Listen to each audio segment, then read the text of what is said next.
আল্লাহ তাদেরকে এখন হিদায়াত দেয়নি, কেননা আল্লাহর কাছে যদি হিদায়াত না চায় আল্লাহ তাকে কি হিদায়াত দেবে? তাহলে আমার মতন নাম, আমার নাম আব্দুল্লাহ, তার নাম আব্দুল্লাহ। আমার নাম মোহাম্মদ, তার নাম মোহাম্মদ। আমার নাম আব্দুল কাইয়ুম, তার নাম আব্দুল কাইয়ুম। আমার মতো মুসলমান, আমার মতো নাম, আমার মতো মাথায় টুপিও পরে, পাঞ্জাবিও পরে, টুপি তোমার লুঙ্গি পরে, সুন্নতি ড্রেসও মাঝে মাঝে কি করতে দেখা যায়। কবে বলদি? হ্যাঁ, ঈদের দিনে। কবে? ঈদের সময়। মুসলমান নাম, তার মুসলমানের ঘরে জন্ম, সেও গরুর গোশত খায়, আমিও গরুর গোশত খাই, তাই না? সে মরে গিয়ে জানাজা পড়তে যায়, আমিও পড়ি। সে মরে গিয়ে তার জানাজা পড়বে, আমরাও মরে গিয়ে তার আমাদের জানাজা। সেও মুসলমান, আমিও মুসলমান, আপনিও মুসলমান। তাহলে পার্থক্যটা কি? আর পবিত্র জুমার দিন মসজিদে না, বিশ্বনবী বলছে যে সপ্তাহে যে জুম্মার দিনটাকে করা হয়েছে, জুমার দিনটা হলো পবিত্র, জুমার দিনটা হলো, এটা হলো একটা ঈদের দিন। সুবহানাল্লাহ, সুবহানাল্লাহ। কিসের দিন? ঈদের দিন। ঈদের দিন। জুমার দিনটাকে যদি বলা হলো ঈদের দিন বলা হলো, তাহলে আমি রোজার ঈদ পালন করলাম, বকরা ঈদ পালন করলাম, তাহলে জুমার ঈদটাকে বাদ দিলাম কেন বাদ দিলাম? তাহলে আল্লাহর আমরা শুকরিয়া আদায় করব না? করব না? শুকরিয়া আদায় করতে, কারণ আল্লাহ আমাদেরকে কত সুন্দর ভালোভাবে রেখেছে, আল্লাহ আমাদেরকে কত সুন্দরভাবে আমাদের মসজিদে এনেছে, মাথায় টুপি, গায়ে পাঞ্জাবি, পরনেতে সুন্নতি পোশাক লেবাস পরে এসেছি, গায়ে আতর, চোখে সুরমা। আল্লাহ কত সুন্দর করে আমরা মসজিদে এসেছি, তাহলে আমাদের কত সুন্দর দেখাচ্ছে। দেখ, একটা মানুষের মুখের দিকে তাকালে কত সুন্দর মনটা ভরে যায়। জুম্মার দিনে, ঈদের দিনে যেমন মানুষকে দেখলে মনে হয় যে না, ছেলেটা নতুন লাগছে, লাগে না? মানুষটা বাপের দিকে তাকালে মনে হয় যে বাপ তো সুন্দর, আরো সুন্দর হয়ে যায়। সুবহানাল্লাহ। ভাইটা দেখতে সুন্দর, আরো যেন ভাইয়ের কাছে ভাই আরো সুন্দর লাগে। কেন?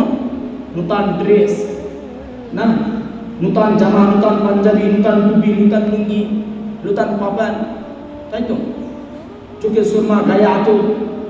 পবিত্র জুমার দিন যখন আসে আমাদের, তখন গায়ে আতর লেগে আসছি, হ্যাঁ, সুন্দর পোশাক পরে আসছি, তাহলে আল্লাহ আমাদের কত সুন্দরভাবে রেখেছে। তাহলে আল্লাহর শুকরিয়া আদায় করার দরকার না? করার দরকার আছে না? আছে। তাহলে আল্লাহর শুকরিয়া আদায় করতে হবে। এটা আল্লাহর নিয়ামত।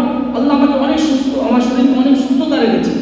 আমার মতো মানুষ এখন হসপিটালে বেডে শুয়ে আছে, নার্সিং হোমে বেডে শুয়ে আছে, বিভিন্ন কাজকর্ম ব্যস্ততার মধ্যে, দুনিয়ার ব্যস্ততার মধ্যে রয়ে গেছে, কিন্তু আল্লাহ আমাকে এত সুন্দর করে, এত সুন্দরভাবে শরীরকে সুস্থতা রেখে আমাদেরকে মসজিদে এনেছে, নামাজ পড়ার জন্য এনেছে। আমাদেরকে এখনো পর্যন্ত আল্লাহর দিন থেকে ইসলামের দিন, নামাজ, যে ইসলামের দিন, একটা যে নামাজ বলা হয়েছে নাকি, ইসলামের কটা দিন? পাঁচটা দিন। পাঁচটা দিনের মধ্যে রোজাটা কি? নামাজটা কি ফরজ? এটা তো একটা ভিত নাকি? এক নম্বর কি? পাঁচটা ভিতের মধ্যে এক নম্বর কি? ইসলামের যে কালিমাটা আমরা বলি, লা ইলাহা ইল্লাল্লাহু মুহাম্মাদুর রাসূলুল্লাহ, তারপরে কি? নামাজ। কি? নামাজ। কটা হলো? এক নম্বর বললাম কি? কালিমা। দু নম্বর নামাজ। তিন নম্বর রোজা। তিন নম্বর কি? রোজা। কারণ যাকাত তো সবার উপর ফরজ হয় না। যাকাত কি সবার উপর ফরজ হয় না? যার সম্পদ আছে তাকে যাকাত দেওয়া ফরজ। তারপরে তাহলে তিন নম্বর কি বললাম? রোজা। চার নম্বর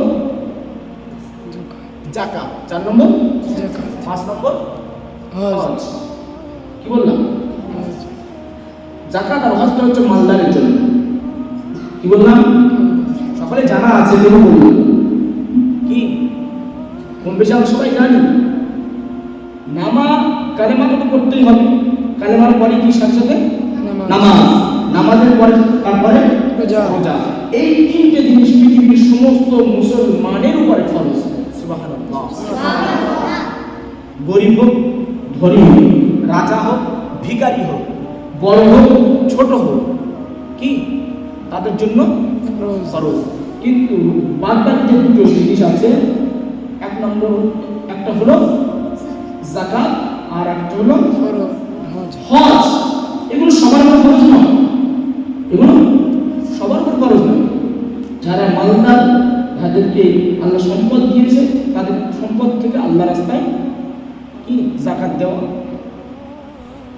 যাকাত তাদের উপর ফরজ হয়ে গেছে, যাকাত দেওয়ার ক্ষমতা হয়ে গেছে। দেখতে হজের যদি মালদার হজ করার মতো মালদার হয়ে যায়, তার হজ করা ফরজ। তাহলে যে কথা বলছিলাম যে নামাজটা হলো কি ফরজ, ইসলামের দ্বিতীয় ভিত। সেই নামাজ আমরা পড়তে এসেছি, আল্লাহর কত বড় একটা নিয়ামত আমরা পেয়েছি। আল্লাহ আমাদেরকে কত সুন্দরভাবে শরীরকে সুস্থ রেখেছে, শরীরকে সুস্থতা রেখেছে। আমাদেরকে আমাদের যে হাত দিয়েছে, আমাদের চোখ দিয়েছে, আমাদের কান দিয়েছে, আমাদের পা, আমাদের শরীরটা এখন সুস্থতা আছে। তাহলে আল্লাহর শুকরিয়া আদায় করবো না, করবো না? আলহামদুলিল্লাহ, কত বড় নিয়ামত। আমার মতো মানুষ এমন আছে তার একটা হাত নাই। আল্লাহ আমার হাতকে অনেক ভালো রেখেছে, দুটো হাত আমার এখন আছে। কি এমন মানুষ আছে তার দুটো চোখের মধ্যে একটা চোখ নাই, আল্লাহ আমাকে এখন দুটো চোখ রেখেছে। এমন মানুষ আছে দুটো পায়ের মধ্যে একটা পা নাই, তার থেকে আল্লাহ আমাকে অনেক ভালো রেখেছে।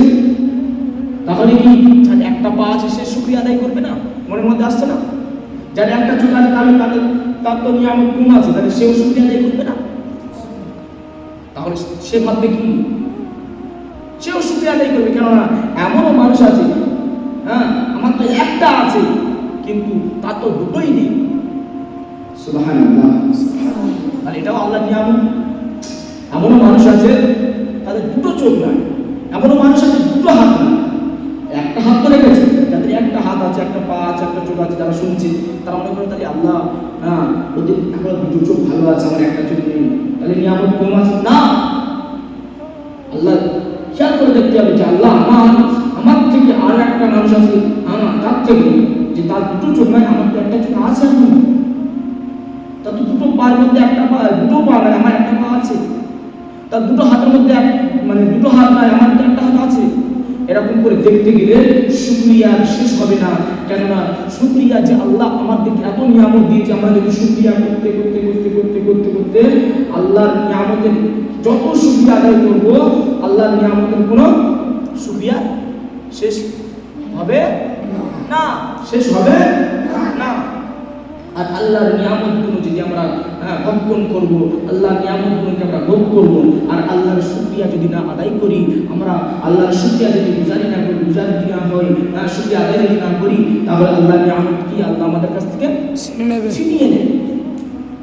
আল্লাহ কোরআনে বলেছে কি, লাইন শাকারতুম লাযিদান্নাকুম ওয়া লাইন কাফারতুম ইন্না আযাবি লাশাদীদ। আমি আল্লাহ আমার নিয়ামতগুলোকে শুকরিয়া আদায় করো, আমার নিয়ামতগুলোকে কদর করো, শুকরিয়া আদায় করো, আমি আল্লাহ তোমাদের নিয়ামতগুলোকে বাড়িয়ে দেব। কে বলছে? আল্লাহ। আমি আল্লাহ আমার নিয়ামতের শুকরিয়া আদায় যদি করো, আমি আল্লাহ তোমাদের নিয়ামতগুলোকে কোটি কোটি গুণ বাড়িয়ে দেব। আর যদি না শুকরিয়া আদায় করো, আমি আল্লাহ তোমাদের নিয়ামতগুলোকে ছিনিয়ে নেব। নিয়ামতগুলো কি করবে? ছিনিয়ে নেবে। ওই জন্য সবসময়ের জন্য। তারপরে একটা আছে ইন্না আযাবি লাশাদীদ, তাদের জন্য কি আছে? আল্লাহ আযাব আছে। কি আছে? আযাব আছে। ওই জন্য সবসময় আমরা খেয়াল করবো আল্লাহর শুকরিয়ার উপরে থাকা। কিসের উপরে? শুকরিয়া। আল্লাহর শুকরিয়ার যদি না হই, আল্লাহ নিয়ামতগুলো ছিনিয়ে নেবে, কেড়ে নেবে, নিয়ে নেবে। বুঝতে পারলেন? ওই জন্য সবসময়ের জন্য কি করবো? আমরা আল্লাহর শুকরিয়া আদায় করবো। ইনশাআল্লাহ ইনশাআল্লাহ আমল করব ইনশাআল্লাহ ইনশাআল্লাহ। আল্লাহ আমাদের সবাইকে বলা থেকে বেশি বেশি আমল করার তৌফিক দান করুন। আমিন আল্লাহুম্মা আমিন। ওয়া আখিরু দুআনা